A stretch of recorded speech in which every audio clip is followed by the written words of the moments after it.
Yun oh, magandang araw sa inyong lahat mga ka-adventure. So bali andito tayo ngayon sa Santa Magdalena, Sorsogon. So andito tayo sa resort ng Beata Beach and Sanctuary. So kasama nga pala natin dito si Tin at yung nagdala sa atin dito, yung pinsan niya si Lawrence. So samahan nyo kami, let's go. So yan mga ka-adventure, bali andito na nga tayo sa loob ng resort sa Beata. So ang entrance fee nga pala rito is 50 pesos, tapos yung cottage is nasa 1,000 pesos. Yan, so mamaya ipapakita ko sa inyo yung itsura ng cottage nila. Maganda yung cottage nila rito, halagang 1,000, panalo na yun. Tapos kung hindi naman kayo magka-cottage, iba ang entrance, nasa 100 pesos. Tapos ito yung beach dito, diba? Napakalinaw ng tubig, ayun oh, blue.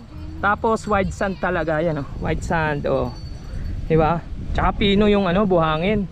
Yan, dito lang yan sa Santa Magdalena, Sorsogon. Tapos yung bundok na yan, likod niyan matnog na yan mga ka-adventure.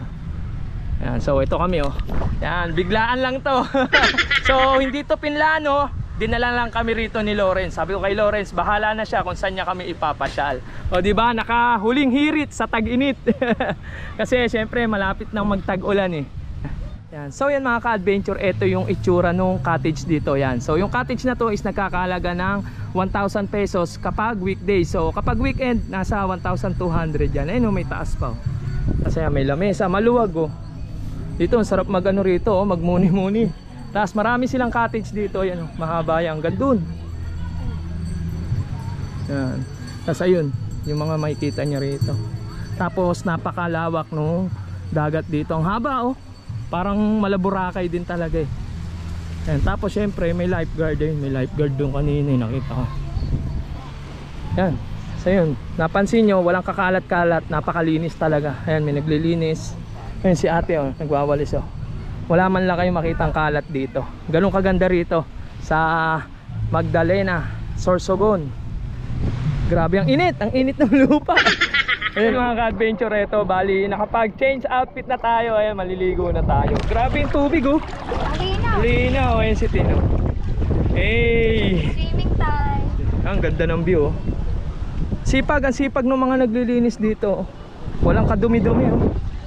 Tapos ayun yung mga cottage. Ayun oh, nakahilera. Lumangoy pa nga. So yun mga ka-adventure, yung mga bata nakakuha sila ng lato. Ayan oh. Ayan, nagulat sila, naka-vlog tayo.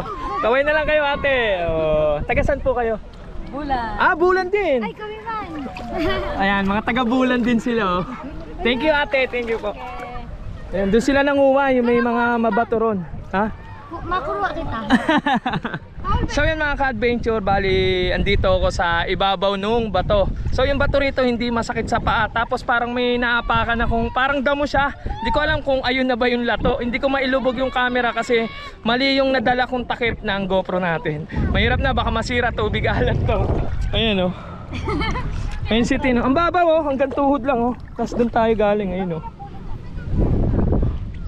Ayan. So maganda yung beach dito. Hindi masakit sa bato kahit nakayapak kami. Hindi masakit sa paa, hindi masakit sa bato tuloy. Sorry naman. Lato ba yan? Lato na ba yan? Ayun si Tim, may hawak ko yan. Hawak mo, lato yan? Ayan o. Oh, ayan oh. So dun oh, kung napapansin nyo sa video, yun, blue ang tubig. So kung napapansin nyo, medyo may itim-itim. So may mga bato kasi rito sa part na to. Ang ganda mag-snorkeling dito. Sa mga pupunta nga pala rito mga ka-adventure, malapit to sa Matnog, itong Santa Magdalena. Malapit rin siya dun sa Matnog Port. Ayun si Tino. Grabe oh. Crystal clear ang tubig. Napakalinaw. So pumunta kami rin sa batuhan doon. Wala nang lato, nakuha na ata nila ate. Ayun, sa part na yun walang tao. So ito, maganda tong resort na napuntahan namin. Nakachamba. Mga ka-adventure, ayun oh, sila yung nakakuha nung lato. Ayan sila. Pwede na raw agad kainin yan. Pero saan masarap yan ate? Kamatis. Oh, may kamatis. Ayan, kalamansi oh. Naiinggit City. Meron daw siya. Kainin natin. Kainin mo. Lato mo ba? Lato. Lasang Pacific Ocean. Maalat. Maalat? So yung tubig dito mga ka-adventure, sobrang alat ng tubig dito. Pero sobrang linaw talaga, wala akong masabi. Tapos sobrang puti ng buhangin dito, oh. Tas pino. Higit sa lahat, hindi crowded, di ba? Eto, napaligo na rin si Lawrence. Sinabihan kasi ni Tin na manguha ng lato. Kaya nandito na kami, malayo na yung narating namin, oh. Doon kami galing, oh. So yun, dito pala sa part na to maraming lato. Ayan, oh. Sabi ni Lawrence, suka lang katapat. Tsaka ano. Ayun, kinakain na nila, oh. Pwede na kasing kainin yan. Pero mas masarap daw sa may suka, kamatis, no? Kinilaw na lato. Ano Tin, sakit sa paa? Dami. Ayan, oh, yung mga green, no? Grabe Tin, dami na niyan, ah. Bebenta mo ba yan? Para may pamasahe tayo pa uwi. Pulutan. Pakinggan. Sa dami mong sinabi yun ang gustuhan ko. Pulutan. Ayan, so yun mga ka-adventure, oh. Malalim? Tumalo na si Lawrence. Ang lalim. Lalim? Yun, oh. Sanay na sanay yan mga ka-adventure si Lawrence kasi naglalaot yan. So hindi yan naglaot kasi umuwi kami. Kumbaga pinapasyal niya kami rito sa Sorsogon. Lalim! Pagipot ako din eh.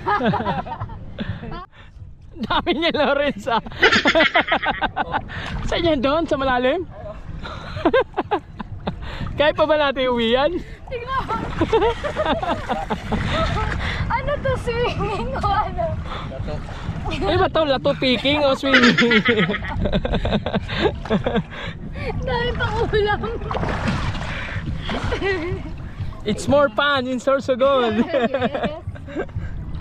After manguha ng lato mga ka-adventure, babad-babad na tayo ulit. Enjoyin natin tong Santa Magdalena. Maganda tubig dito, hindi siya ganun kainit, hindi siya ganun kalamig, yung sakto lang. Ayun mga ka-adventure, sa sobrang alat ng tubig dito, humiga ka lang, lulutang ka na. Tingnan mo. Oh.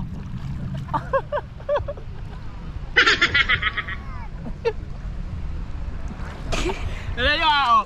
Dadapa tayo.